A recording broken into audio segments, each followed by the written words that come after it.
ಪಂದ್ಯ ರದ್ದಾದ ಬಳಿಕ ಕೆಕೆಆರ್ ನಾಯಕ ಅಜಿಂಕ್ಯ ರಹಾನೆ ಹೇಳಿದ್ದೇನು, ಕೋಪದಲ್ಲಿ ದೊಡ್ಡ ರಹಸ್ಯವನ್ನು ಬಯಲು ಮಾಡಿದ್ದಾರೆ. ಆರ್ಸಿಬಿ ಕೆಕೆಆರ್ಗೆ ತುಂಬ ಇಂಪಾರ್ಟೆಂಟ್ ಆಗಿತ್ತು.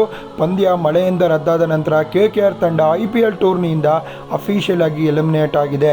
ಕೆಕೆಆರ್ ನಾಯಕ ಅಜಿಂಕ್ಯ ರಹಾನೆ ಹೇಳಿದ್ದೇನಪ್ಪ ಅಂದರೆ, ಇವತ್ತಿನ ಮ್ಯಾಚ್ ನಮಗೆ ಇಂಪಾರ್ಟೆಂಟ್ ಆಗಿತ್ತು, ಮಳೆಯಿಂದ ಮ್ಯಾಚು ಕ್ಯಾನ್ಸಲ್ ಆಗಿದೆ, ಮಳೆ ನಮ್ಮ ಕೈಯಲ್ಲಿಲ್ಲ, ಆದರೆ ನಾವು ಇಂದಿನ ಮ್ಯಾಚ್ಗಳನ್ನ ಗೆಲ್ಲಬೇಕಾಗಿತ್ತು, ಆದರೆ ಸೋತೋಗಿದ್ದೀವಿ, ನಾವು ಎಲಿಮಿನೇಟ್ ಆಗಿದ್ದೀವಿ. ಮಳೆಯಿಂದ ಈ ಒಂದು ಪಂದ್ಯ ರದ್ದಾಗಿದ್ದು ನನಗಂತೂ ಸಖತ್ ಬೇಜಾರಾಯಿತು. ಬೆಂಗಳೂರಲ್ಲಿ ಮಳೆ ಬರಲ್ಲ, ಇವತ್ತು ಧಾರಾಕಾರವಾಗಿ ಮಳೆ ಬಂದಿದೆ. ವಿರಾಟ್ ಕೊಹ್ಲಿ ಕೂಡ ಟೆಸ್ಟ್ಗೆ ವಿದಾಯ ಕೊಟ್ಟಿದ್ದಾರೆ. ಅದಕ್ಕೆ ಈ ಒಂದು ಸೆಂಡ್ ಆಫ್ ವಿರಾಟ್ ಕೊಹ್ಲಿಗೆ ಅಂತ ಒಂದು ಪ್ರಶ್ನೆಗಳನ್ನು ಕೂಡ ಮಾಡ್ತಾರೆ. ಅಜಿಂಕ್ಯ ರಹಾನೆ ಹೇಳ್ತಾರೆ, ನಾನು ವಿರಾಟ್ ಕೊಹ್ಲಿ ತುಂಬ ವರ್ಷಗಳಿಂದ ಒಟ್ಟಿಗೆ ಆಡ್ತಾ ಇದ್ದೀವಿ, ಟೆಸ್ಟ್ ಕ್ರಿಕೆಟಲ್ಲಿ ಸೂಪರ್ ಆದಂಥ ಪಾರ್ಟ್ನರ್ಶಿಪ್ನ ಕೊಟ್ಟಿದ್ದೀವಿ.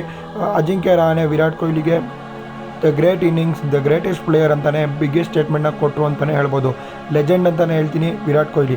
ಇದು ಅಜಿಂಕ್ಯ ರಹಾನೆ ಹೇಳಿದ್ದು ಮಳೆ ಬಂದು ಪಂದ್ಯ ರದ್ದಾದ ನಂತರ. ವಿಡಿಯೋನ ಎಲ್ಲರಿಗೂ ಕೂಡ ಶೇರ್ ಮಾಡಿ ಹೇಳಿ. RCB ವರ್ಸಸ್ KKR ಪಂದ್ಯ ಮಳೆಯಿಂದ ರದ್ದಾಗಿದೆ. ಇಬ್ಬರಿಗೂ ಕೂಡ ಒಂದೊಂದು ಅಂಕ ಕೊಟ್ಟಿದ್ದಾರೆ. ಲೈಕ್ ಮಾಡಿ, ಶೇರ್ ಮಾಡಿ, ಫಾಲೋ ಮಾಡಿ.